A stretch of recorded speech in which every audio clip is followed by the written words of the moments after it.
just going to wait for this to populate, and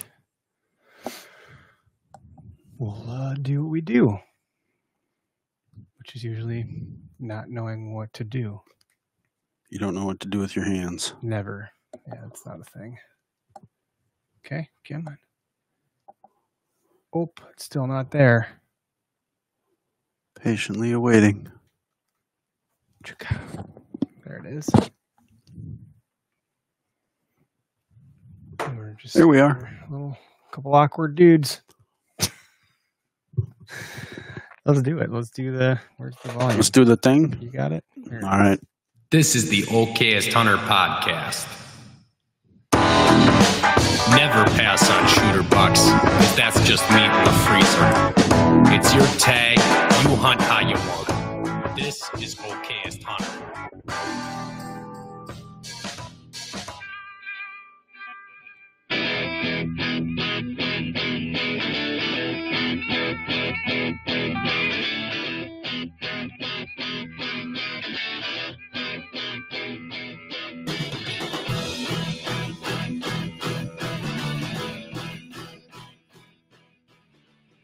I forgot to do the people clap on. Do the thing.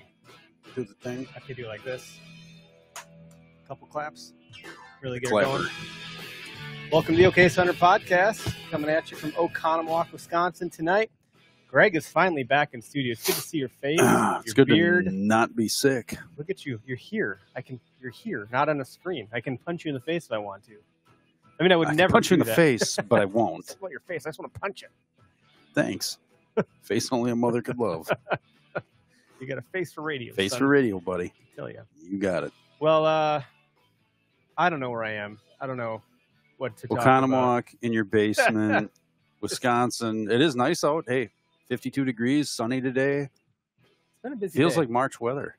This is my second podcast of the day. I have another one after this, 3 stacked in tonight. Wow, you are a busy fella. So forgive me if I trip over any words. I got the bourbon this time around to help me through. This should help you out with that. Red Bull in the last one. We'll see what I look like in a couple hours from now. But we are brought to you by Half Rack. So go to half-rack.com. Use code OHP.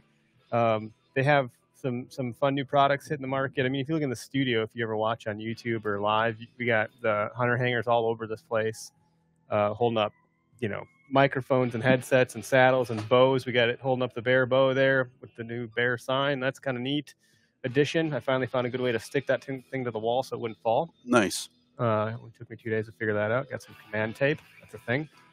I got a rack hub thing over here behind you. You can pop that antler off, keep it on, twist it around, move it about. It's a really neat display from Rack Hub, one of our newer partners that we just added on. Good way to showcase your memories or show off your sheds and keep them in every room of your house without your wife getting mad that there's eyeballs staring at her from some stuffed animal.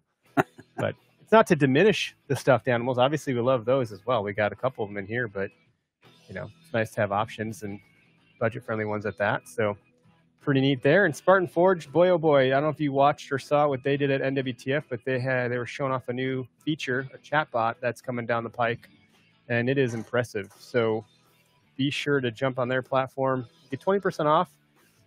Use code OHP. You have to do it from a website first, spartanforge.ai, and then when you go to the app, you can take advantage of that. It's free to download, free to use.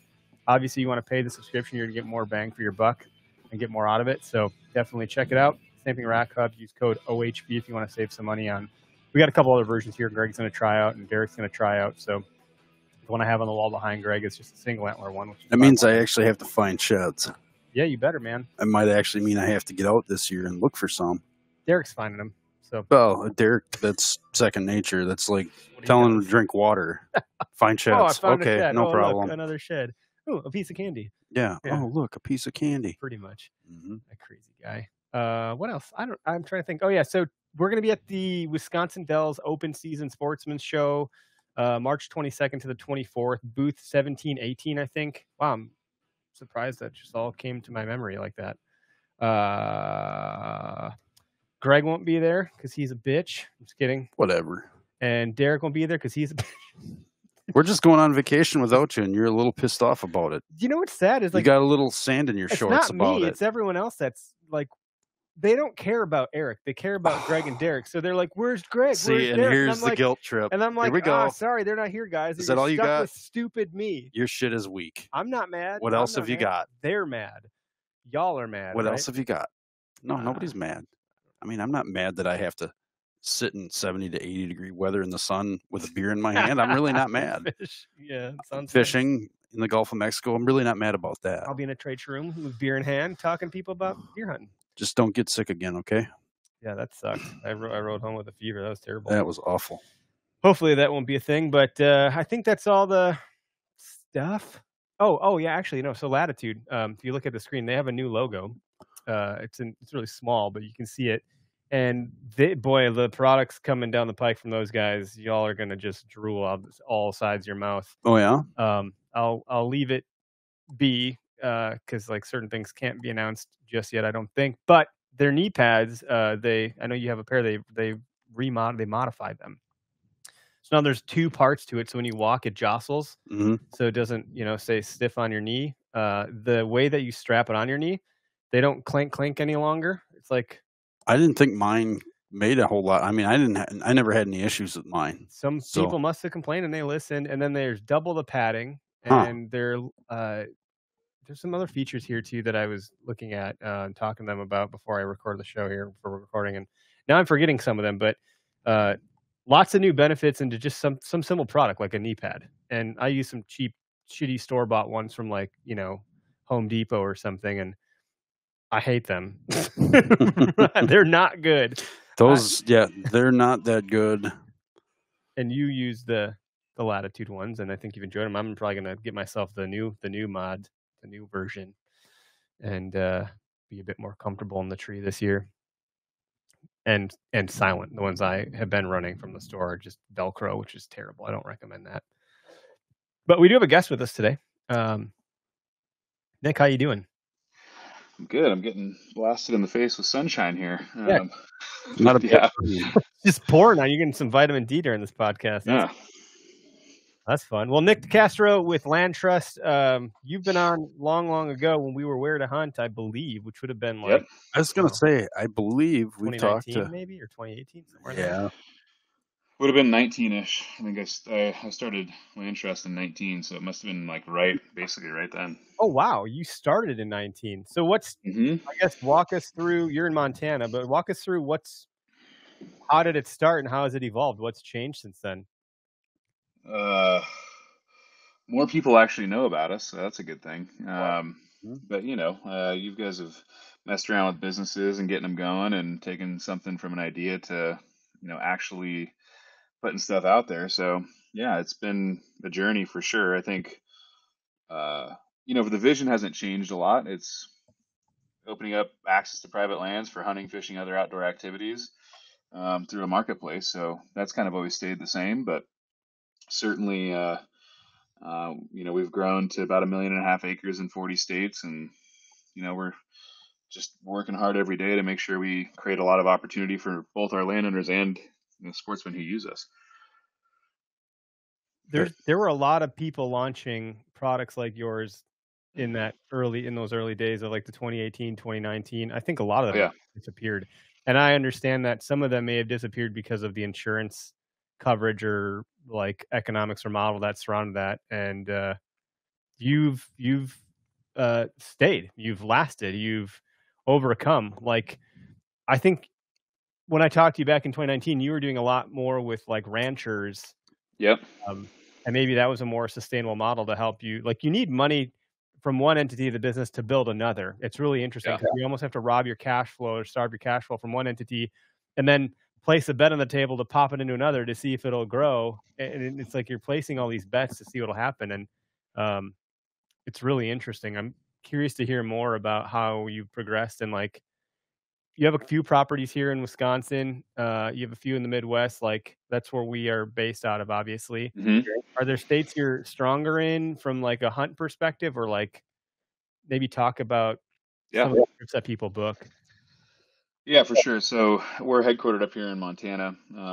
So we've definitely I think Montana's probably the highest density of kind of properties on LandTrust right now, but Montana, Nebraska, Kansas, North Dakota, Missouri, Iowa are all pretty strong for us.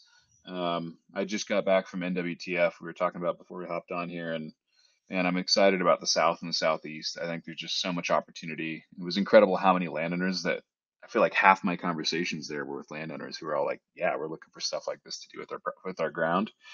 Um, so definitely a strong concentration up, and we're moving to that south, the Midwest, South, Southeast, as we speak. But it takes a lot of effort, and it's there definitely have been a lot of companies who've come around, tried to do versions of what we're doing here. A lot of them end up focusing on outfitters and guides, for one reason or another. We've really focused on the landowner aspect, and you're totally right. Farmers and ranchers, so owner operator farmers and ranchers is really our sweet spot. Um, they're running businesses, and so we understand motivations. I think we know them very well now at this point. We've talked to and worked with thousands of them getting to this place. So we've tried all sorts of different landowners, and marketplaces are really interesting, very difficult things to get going. And they have these seasons in them where some things work and some don't. There's some stuff we are doing now that works really well for us that we tried in like month 6 or month 12. It just doesn't, for one reason or another. So it's been really interesting to kind of like observe how these things go. And then we're just also fortunate, that we started when we started. Like there's some technology stuff, rural internet, cell coverage, familiarity with marketplaces and sharing economy platforms like Airbnb, VRBO. That, I've been messaging with a founder of a company that was trying to do this in 2015, and it just didn't work. And I don't think it was too early, honestly. I mean, the sharing economy stuff was not, as commonplace as it is today. Like I said, smartphone adoption on farm, ranch, and rural areas wasn't where it is. So there's a lot of this stuff that's just timing. It's not, I'm doing something better or worse. Sometimes you just catch a wave. Do you remember how weird it felt when Uber launched? You're like, what do you mean you're gonna get in some dude's car? It just felt so weird. And now it's like, well, yeah, I can see their picture. They've been background checked. Like, I would feel weirder getting in a taxi cab now than an Uber, but that wasn't the case when it launched. The same thing with a Verbo or like Greg. I know you're in Florida. You're staying at an Airbnb or a VRBO or something, right? Well, to be fair, VRBOs have gotten worse over the years, and there's a few other of those types of situations, where it's vacation rent by owner type stuff. They're not doing as good of a job of vetting, so we found that going through either rental agencies in the local area that know all the homeowners or property owners, or most of the time they're realtors, and that's kind of a side gig for them, is also being able to vet people, the renters and the owners, to be able to go, yep, these people are cool, go ahead and rent to them. And we've had much better luck that way versus VRBO. I'm just thinking about like how weird it was. Oh yeah. Like, what do you mean I'm gonna go stay in someone's house? Or like I'm gonna let someone else stay in my house to earn an income. It just conceptually was not something that made a lot of sense. And so this concept of like I'm gonna let someone recreate on my land, whether that's to hunt, bird watch, I'm sure there's different types of recreating. Maybe it's biking or what have you, or even just an easement or an access to water access or things like. Do you find it's easier now to kind of like sell to those landowners because they've seen these other things in the marketplace, like a Verbo or a Airbnb, or like, are they like Greg saying like, well, those things suck, they don't do a good job vetting, like how are you going to control the people that are on my property, or how are you addressing some of those concerns because we probably have landowners listening just as much as I'm thinking about from the access standpoint of like being a hunter, but there's the other side of the equation as well. Yeah, definitely, those platforms, Airbnb, VRBO. I still say VRBO. I know I'm not supposed to say that, but outdoorsy, any of these kind of marketplaces have definitely become ubiquitous in society. Even in LandTrust is a very rural company because all our supply is rural. So that has absolutely paved the way for us, for sure. Like I said, guys who'd probably tried this company or versions of this company in 2015, 2016, 2017 would have had a lot to do. It was a lot harder. We haven't had that concern there, because at the end of the day, our landowners are always in control. They're the ones who say yes or no to anybody that makes requests. So they do a lot of their own vetting. They'll talk to them on the phone. Like, we don't try to stop them. I don't know if you guys have used Airbnb. They'll like block out phone numbers. They don't want their hosts and guests talking to each other on the phone. We very much encourage it, because at the end of the day, this is not just someone's like spare bedroom in an apartment downtown. This is like their home and their work. This is where they live, live and work. It's their legacy. So it's a lot more serious. Yeah, they're seeing these people come and go on their property, and sure, That's right. To put a face to a name, and I'd be able to identify vehicles coming and going. Yeah. Yeah. The other point I was going to make there, I guess I got distracted because someone said we have an audio issue on one of the platforms on TikTok, but oh well, sorry, TikTok. I wonder about, like, this might be controversial, and I don't want to make it controversial. Sure. But I think there's some controversy around R3, reactivate, retain, and recruit, as this model to bring hunters in. Older age class is aging out of hunting. There's concern that it's harder to, if that continues to age out, because there's more baby boomers than Zers or whatever, and people are becoming, I don't know, not less interested in hunting, but there's less of a way to become interested in hunting because of gaming and virtual reality and all of those things from the younger generations. There's this narrative of like, well, no, we don't want to continue to bring more people into the fold. We don't have a problem with people aging out. And the real problem is actually access. I think access is definitely one of the problems. Hunting has become quite crowded, but there's arguments there. I'm not trying to land on one of those. I want to talk to you more about how you're solving a bit of the access problem, because either you have enough money to go in and buy property, you could go on a lease with some pals or relatives or on your own, or you could hunt public. And some people do some or both or all three or just Right. one. I know a lot of private landowners, guys, that they don't want to burn up their private property until it's rut and they know their target buck is, roaming. So they go, gallivant around on public because, like, who cares? It's public, which is fine. And then there's guys like me that only hunt public, but sometimes I get public, or what am I trying to say? Public access to private property, whether that's permission from a landowner. I don't do door knocking. Some people do. Or it's a conservation property or conservancy property where I'm putting in for a draw and I get access, and that limits the number of folks that are in there. So, with access being, Bowhunter Planet just commented, access is an issue. Always is, and always will be. And it's an issue for a number of reasons. If you're never hunted ever, like, it's hard to even know where you can go or how to go about it, or if it's crowded or what have you. But I think you're creating yet another. So there's three, right? Private, lease, public. Those have been the three things. Now we have a fourth. Companies like yours that create an additional option where I could do what I would call, like, the day lease. I can go hunt this weekend, so to speak, on a property for some, affordable fee because I'm not leasing for the whole season. That's kind of nice. We need to get into that a little bit. Like, what's affordable? Yeah. Well, I mean, affordable might be $150 or $200 or something, not thousands of dollars for a season. Now, maybe that price goes up if it is like a mecca, like Buffalo County versus, Waukesha, where we are, or Jefferson. But do you hear that narrative about access, and like, how do you? I mean, you clearly just seem to naturally fit into it, but I just wonder if you have a POV on it. Yeah, for sure. By the way, I scooted back, so I'm not like half bathed in sunlight. So sorry about that. Look, on your side of the face. So yeah, we had a 50-degree day here.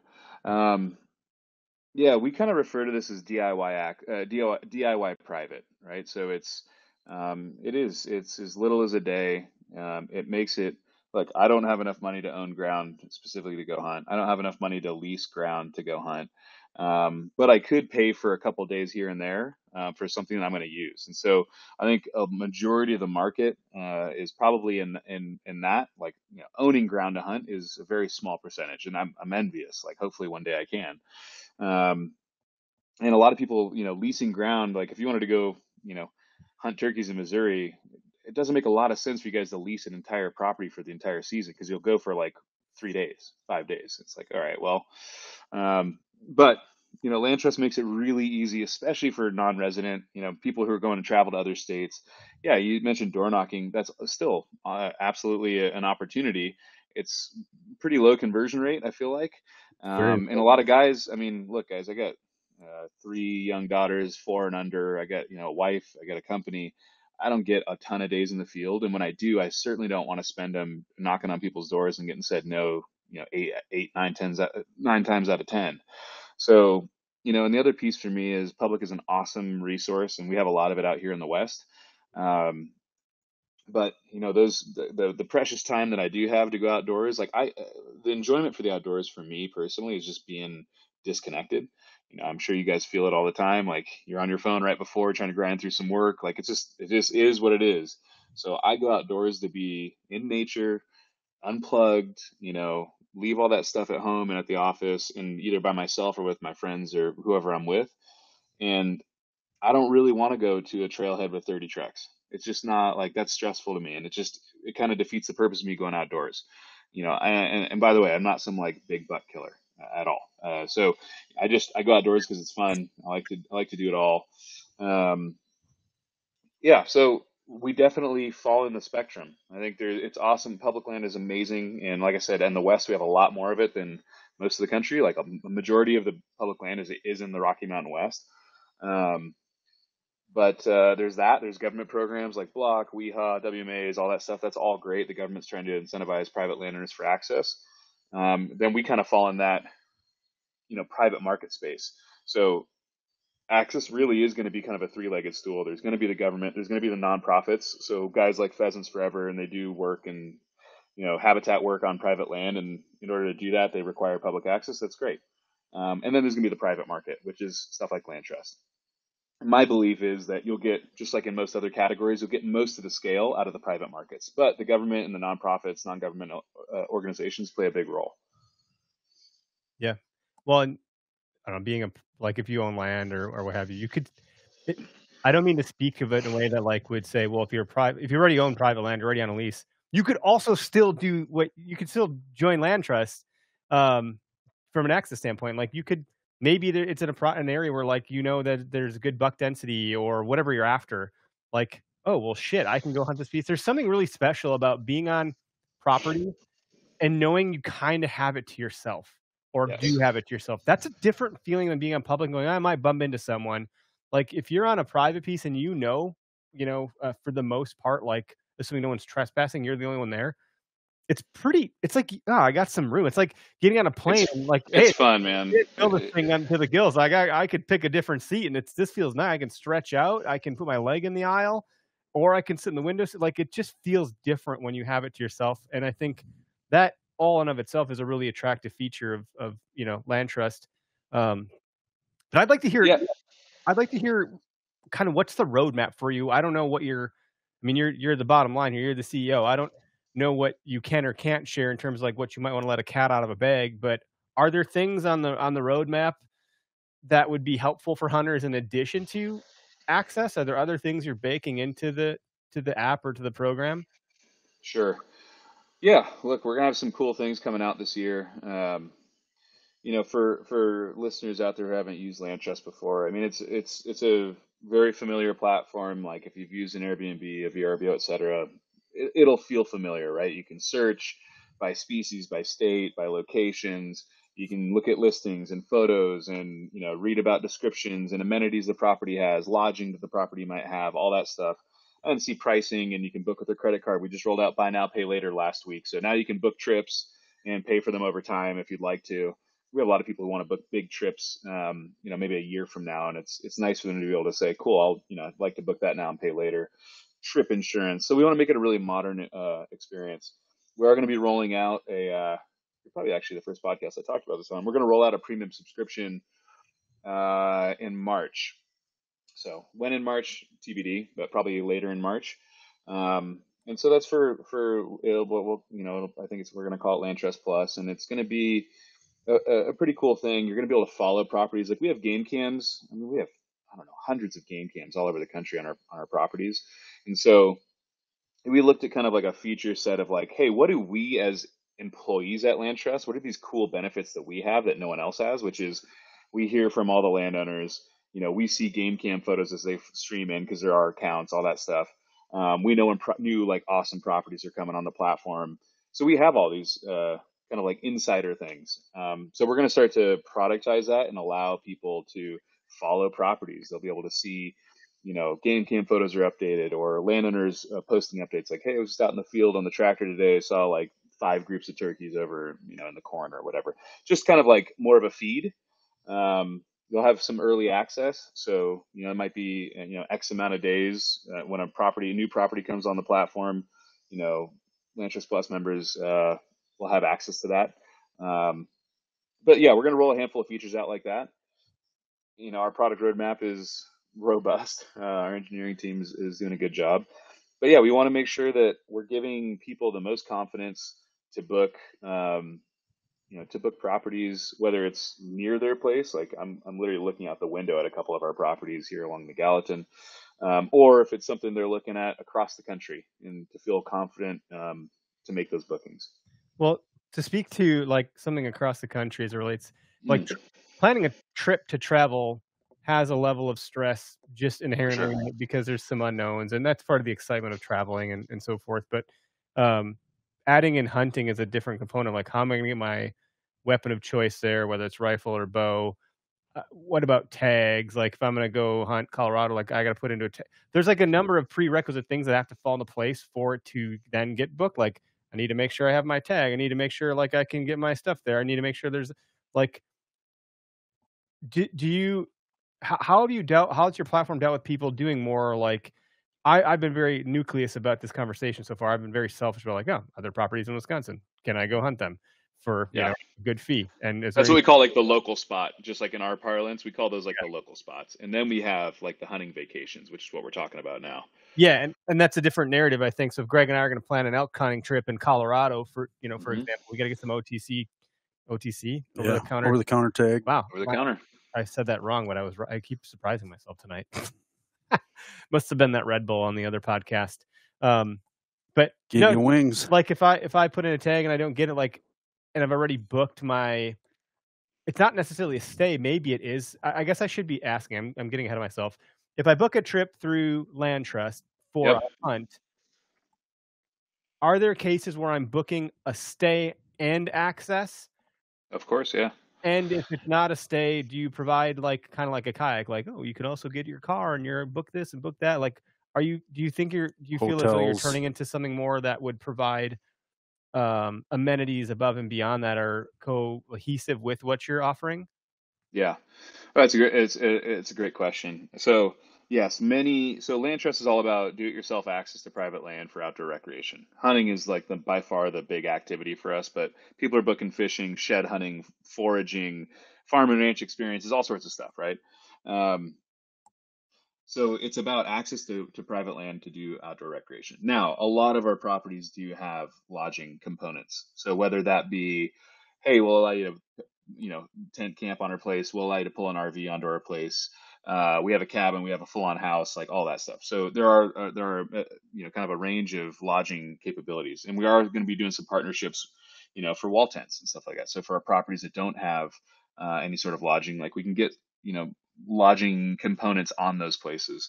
That was the other part of the premium membership. We're going to roll out what we call tag insurance. So there's a lot of guys right now at this time of year who are trying to lock in the properties that they want to go hunt this next year, but tags haven't been drawn. Let's say it's Montana elk hunting.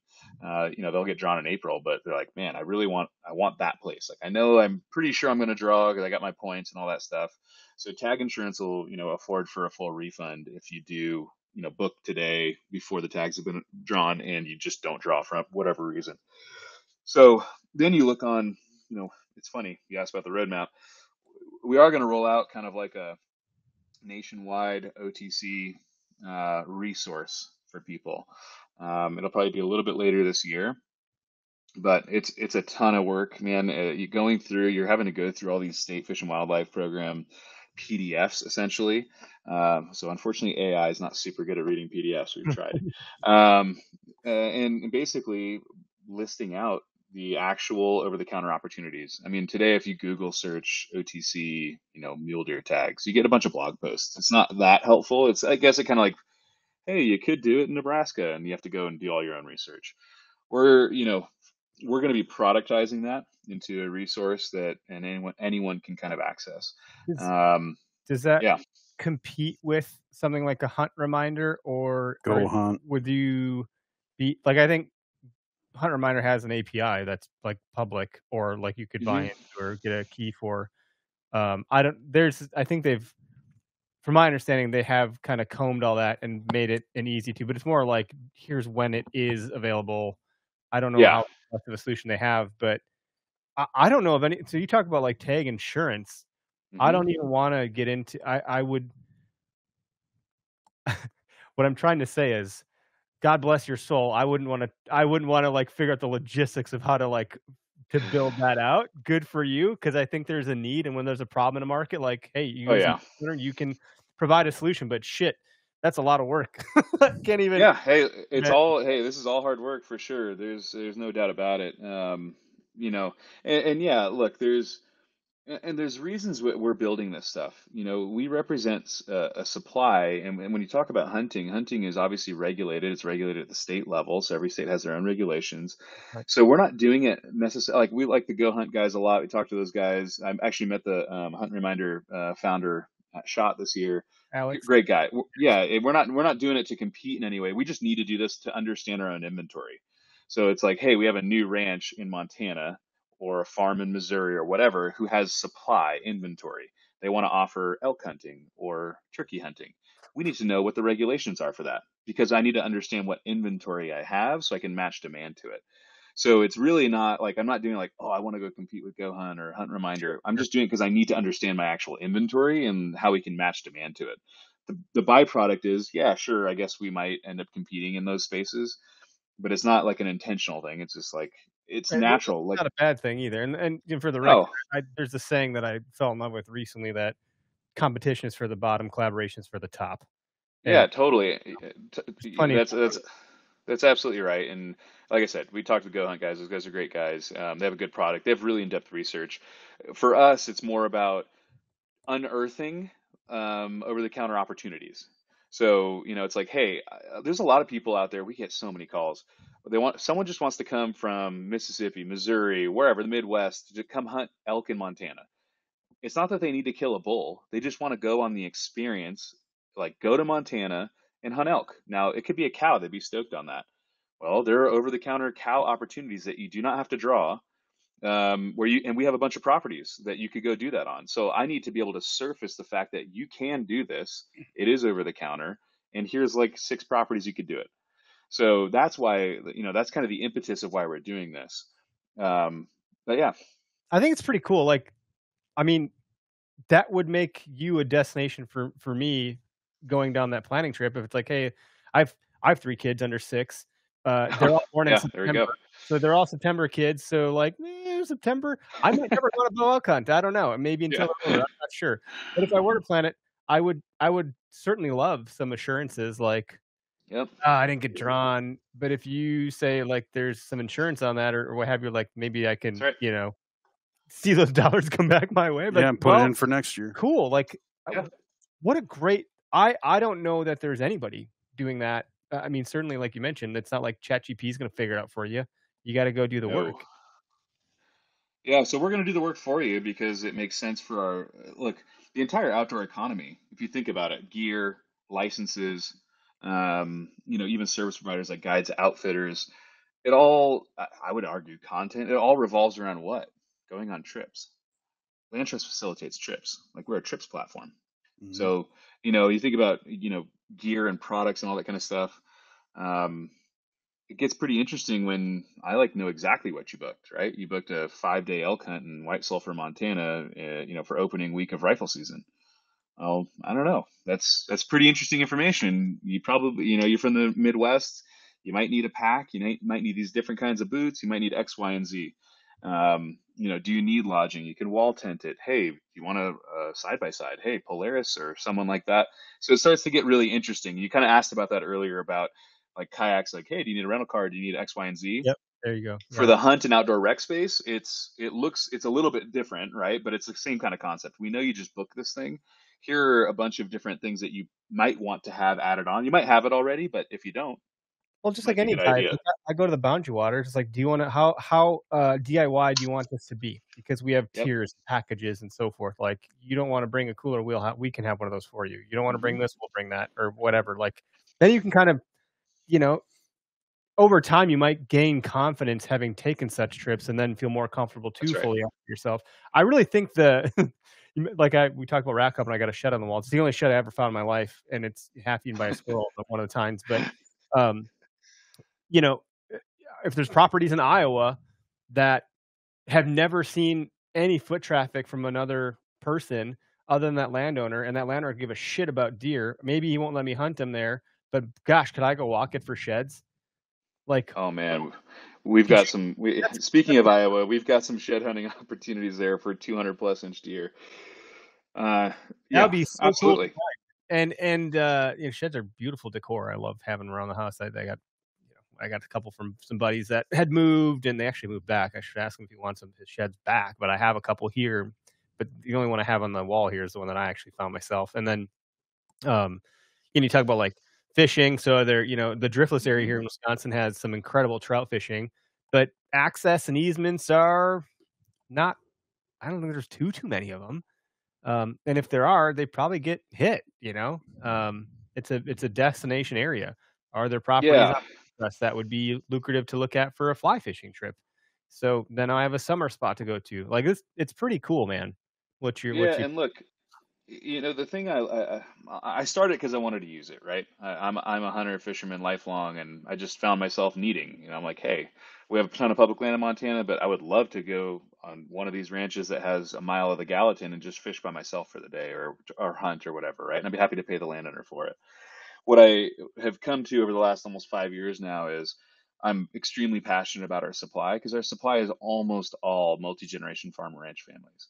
And so, they are people who are growing our food, um, and they're the backbone of our society, basically. And, these communities, farming and ranching for production agriculture has not gotten more profitable. It's gotten a lot less profitable. And from my perspective, if we can support America's farm and ranch families by doing stuff that we just love to do as passions, I don't know. I'm pretty into that idea. I know there are some people who just absolutely balk at the idea of paying to go hunt or fish in any scenario. That's fine. Everyone's entitled to their opinions. I love that. Hey, I can Well, you vote pay with my dollar. aren't you paying for it in tax dollars in some way? Yeah, that's so abstract though, Name right? something free for me, Yeah, and I'll give you $1. There's like I don't think yeah, there's free anymore. yeah. So look, I love that. And when you read, I mean, we have reviews. So for anyone out there who hasn't been on LandTrust, you go look at properties, and there's reviews from people who've booked stuff out there. We read reviews every day that flow through, and from both the landowners and the guests, most of the reviews are like, start off with how cool it was to meet that family or those guests and have them on their place and learn about the farm, the ranch, learn about the history, see it, and like have it to themselves. Because you're right, it is really cool to know that you're going to be the only people there. You can hunt it how you want. You can approach it. You don't have to wake up at the 2 a.m. to go out and just try to get like your parking spot so that you can get first dibs. Like, you can be like, all right, cool. We can relax a little bit more. We can hunt it the way we want to. We know it's not going to be pressured in any other way. I could bring my kid. It doesn't have to be, we can come out at 8 a.m. It doesn't have to be this like crazy thing. And, I think one of the things is, it's still, by the way, it's still hunting. It's just do it yourself access. So, the animals don't kill themselves on it.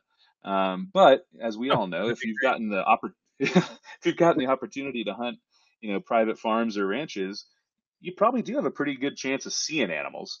And I think, especially when you look at the R3 stuff and you're looking at bringing new people into this sport, I'm a believer that we should have it. I understand that I am a biased person, but I have some other reasons why. But if you bring out a new hunter, it's cool to see animals, even if you don't get to shoot them. Like, getting close to a doe is a pretty cool thing, right? And seeing them if they don't know you're there, like, that's what gets people hooked. It's not going to be running into 10 different hunters. That's kind of stressful and it's not great. And public land is like, dude, that's like at this stage, you know, do it yourself on public land, that's like a 300 level course. It's not the 101. Like there's a lot of work and research, and you have to be sure of sure of yourself. And all new hunters, they're not sure of themselves, and they're carrying deadly weapons, and they know other people are carrying deadly weapons. And so we see a lot of people who look at LandTrust as an opportunity to have a controlled, safe entryway into this sport that we love. And by the way, there's a ton of people who kill a lot more things than I've ever killed who love using it too, because it's just like, I don't know, they value their time. They don't have 40 days a year to go hunt. I'm envious deeply of those people who do. I just don't. Not yet. Maybe you get an exit someday, and there you go. Yeah, maybe. No, it's good. It's good to chat about all this stuff. I don't know that there's. I honestly think a bunch of competitors got wiped out. Like I don't know what they'll happen. Like there was a bunch of them out there, and they are not around anymore. And I became like acutely aware of most of them because of the app that I had built in the past, previous to Okayest Hunter, because it interfaced directly with that like model of the landowner wanted to know where the person was when they were there, and they want to have that like illumination to make sure they were within bounds or didn't do this or didn't do that, and just simply know, oh, someone is on my land today. Like much like we love to know our Amazon packages or who's dropping a piece of mail off on our porch to our Ring doorbell. Like it's just our need to know things, especially on our own property, is very. Greg's like watching out his window the other day. I call him. He's like turned into an old man. A kid stepped in my lawn. Get out of here, kid. Those guys.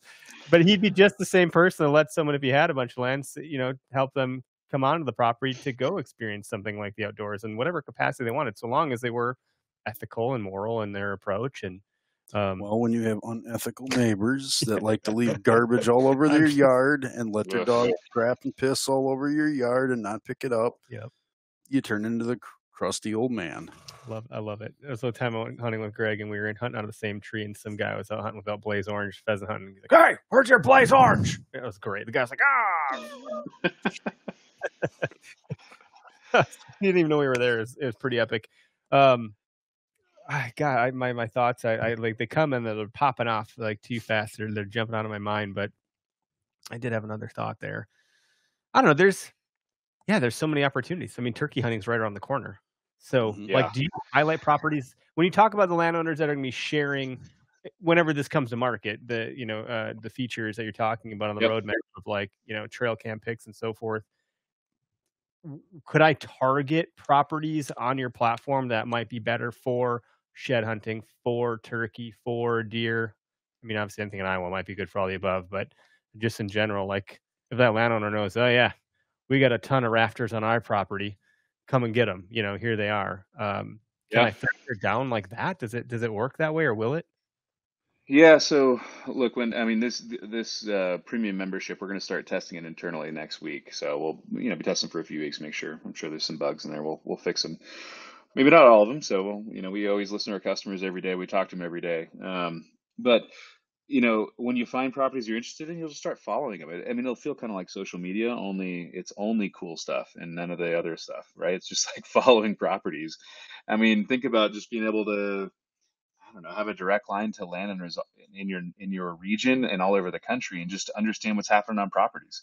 At the end of the day, like as hunters, I think all of us like driving down back roads and looking at properties. Maps, love looking up fields while we're driving. We love, That's right. Yeah. So if you could, you see a live cam of like an eagle's nest or something, and you could just turn it on. There'd always be, maybe the eagle wasn't there, maybe he was, but people just sit there and watch this freaking eagle's nest. Do you remember that? Was this a Wisconsin thing? Yeah, it was. It was on the Mississippi River somewhere. Just a freaking camera and an eagle nest, just live streaming 24/7. And there's always somebody watching it. Certain trips you could plan too. Wolf River Cam, like when the walleyes start running, that's a thing. Yeah, there's that. Guys start tuning in like right now. Are the walleyes running? Go to like I don't know if it's keywest.com. I remember I went there on a trip, and you could literally look at a camera on Duval Street to be like, hey, here's what's happening right now. Yep. And when you start to envision going somewhere, you just get this obsession of like, I want to see it. I'm going to YouTube it. I'm going to research it. I'm going to look at all the stuff. I want to see all the reviews. I'm going to go to TikTok. I'm going to go to, Instagram, look at the hashtags for that area. I mean, certainly following a property would be a very high profile pastime if you're booking a trip to go to that place. Yeah, I mean, look, we designed this because we use our own product, right? And again, I looked at like the advantages we had of being internal, like employees at LandTrust. We see all this traffic, but there's kind of two ways I think about it. It was shoulder season for elk, so you can kill cow elk here, kind of like up until February. I don't know if it's 15th or not. But there's properties in and around the Bozeman area where if it snows, like it gets cold and it snows, most likely the elk are going to move onto these properties. So I want to follow that property. So the landowner is like, hey, it's getting cold, it snows, it snowed, the elk are moving down. Cool, I want to book that. So it's like more of this active following where it's like I'm watching this to see when I want to book it. And then there's other scenarios where I'm going to do a turkey hunt down in Mississippi this year, but it'd be cool to just follow that property. Like we already booked it. It'd be cool to see game cam photos and landowner updates and whatnot, right? Just getting, we're calling it field notes, but just getting those field notes from, it's just cool. I mean, is there anything more addictive than game cam photos or, hearing about properties you're interested in? I don't think so. Not really. If you're hunting, that's it. That's like the creme de la creme. Like obsess is not a strong enough word to describe how we think about this stuff. It's a problem if you're married. Yeah. Yeah. If someone says, "Do you want to see a game cam pic?" You never say no. Like you're always yes. No. I can't keep the crack away from me. If I have one look, then I'll be at it all night. Yeah. Jeez. No, that's pretty cool. Well, there's a lot of exciting stuff coming down the pike. Thanks for sharing it here first. Appreciate you having me. And obviously, like, how do people? Is it land? So what's interesting about your name is I think LandTrust is an actual like legal term because you can put land in a trust. You can. So I imagine that's tricky to navigate. I'm a digital person in my career, so like I'm thinking, holy shit, that's an SEO nightmare. But like, what? Well, it's a good point, man. When I when I started this company, I did not know what land trusts were. So I will own up to my ignorance there. So yes, traditional land trusts are conservation easement organizations. They're all nonprofits, so I don't worry about SEO because nonprofits aren't super great at that. And we got landtrust.com because we're a for-profit company. But look, when I named the company, I took the two most important words I thought to making this business successful, which is land. We're a private lands company. Without it, we are nothing. And trust, like old-fashioned trust. Like, hey, I'm going to let you onto my land, or like, hey, I'm going to entrust that you're representing your land correctly. So, I put those two words together. But yeah, it's just landtrust.com. On Instagram, it's landtrust_hunt. I actually don't have social media. So I haven't had it since like 2015 or 16. A funny side story: I was at NWTF this last weekend, or Wednesday through Saturday, and I met two gals, and we're just meeting them, and hey, what do you do for work? And I come to find out that they're like the largest TikTok hunting and fishing influencer gals, and I have no idea because I don't have social media. So it was kind of like funny, instance. Like, whoops. There's a stoic quote. Yeah. Of course, I'm going to say something stoic, but Greg's like, motherfucker. Whatever. I forget what it was. So basically, some emperor was like, I think this is in the book, Ego is the Enemy. Some emperor goes up to this guy some philosopher on the sidewalk, who's just sitting there looking like a homeless person. It might have been Epictetus because I think he was one of the one that was like homeless and had some like bouts of like prison and so forth. But yeah, hepatitis. That's it. The Epictetus, the emperor was like, if I could do anything for you, what would you like me to do? And he's like, you're actually blocking the sun. Can you just move? And it was like, talk about a blow to the ego for the most powerful person at that point in time, probably ruling Rome.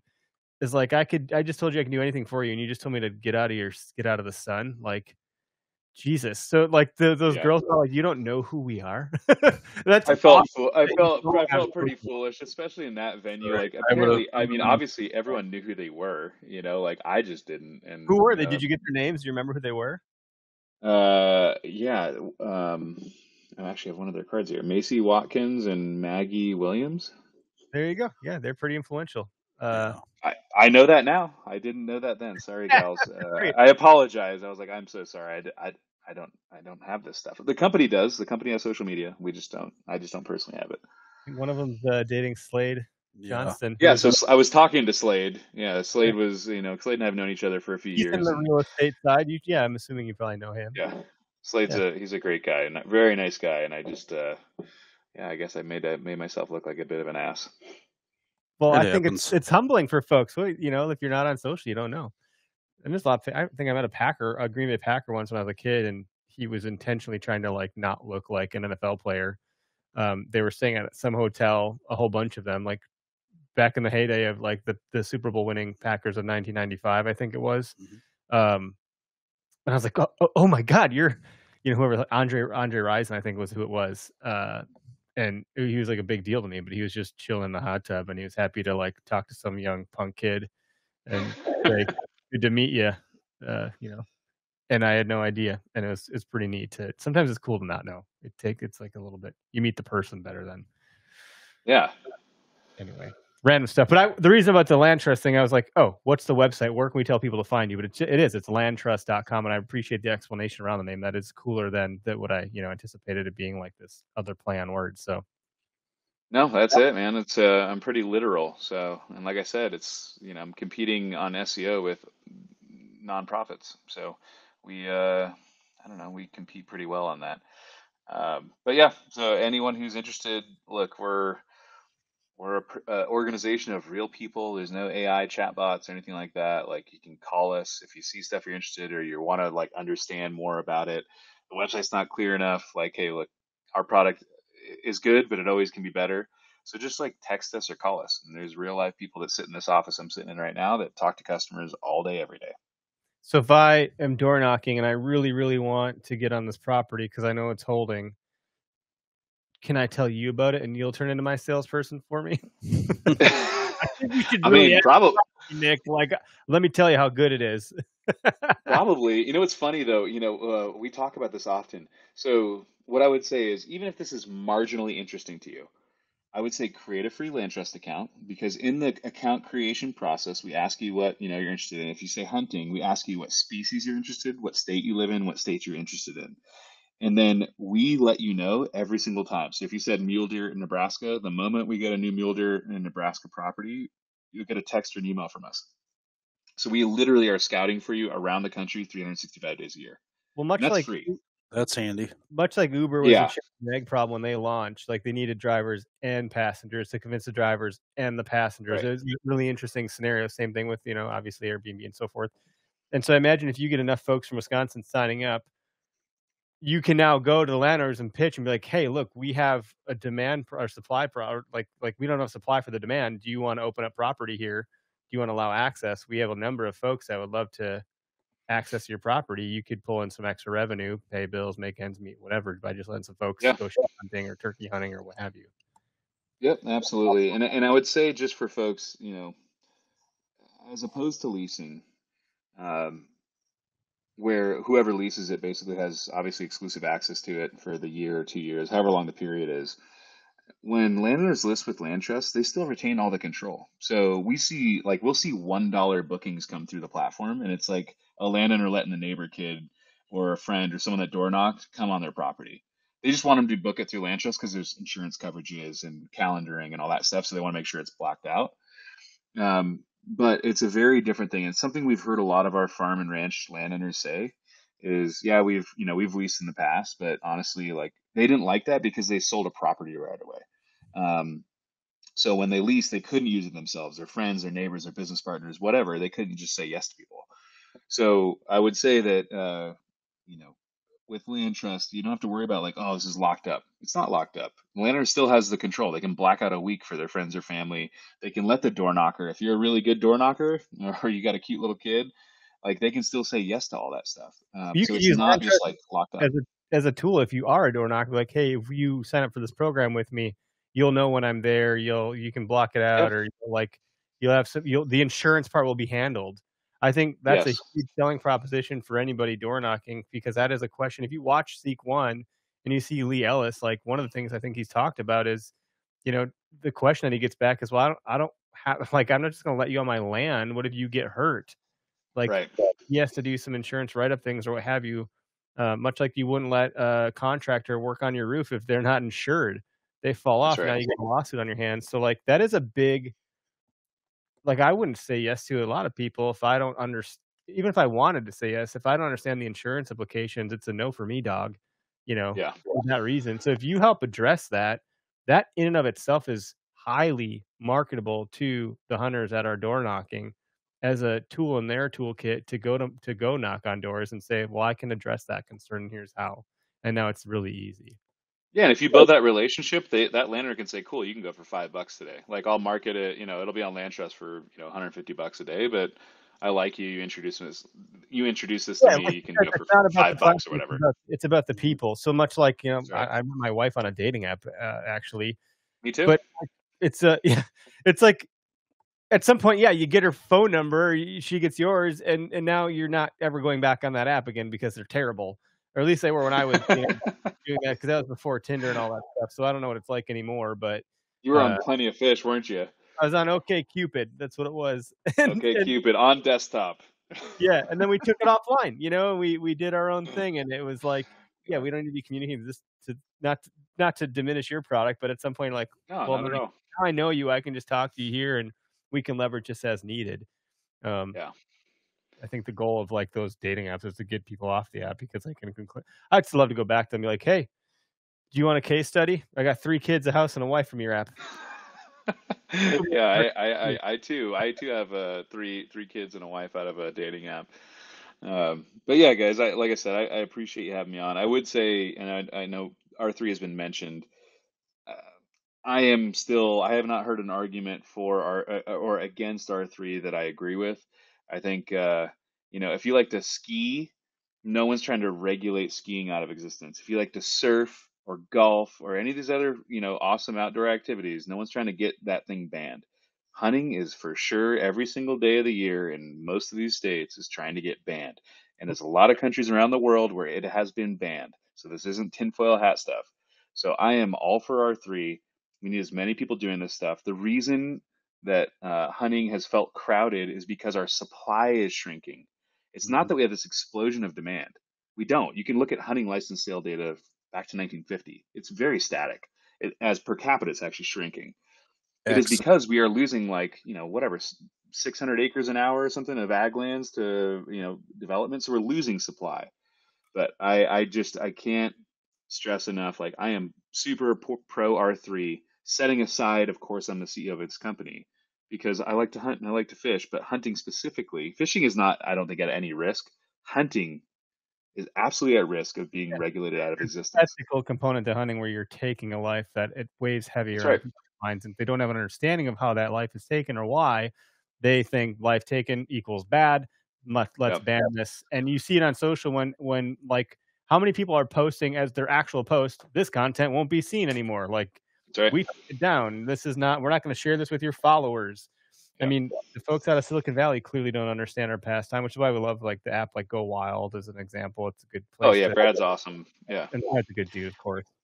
He's a Yeah. bit of So a like I said, like I mean, especially for any of us with kids who want to see our kids do this stuff, I don't know, man.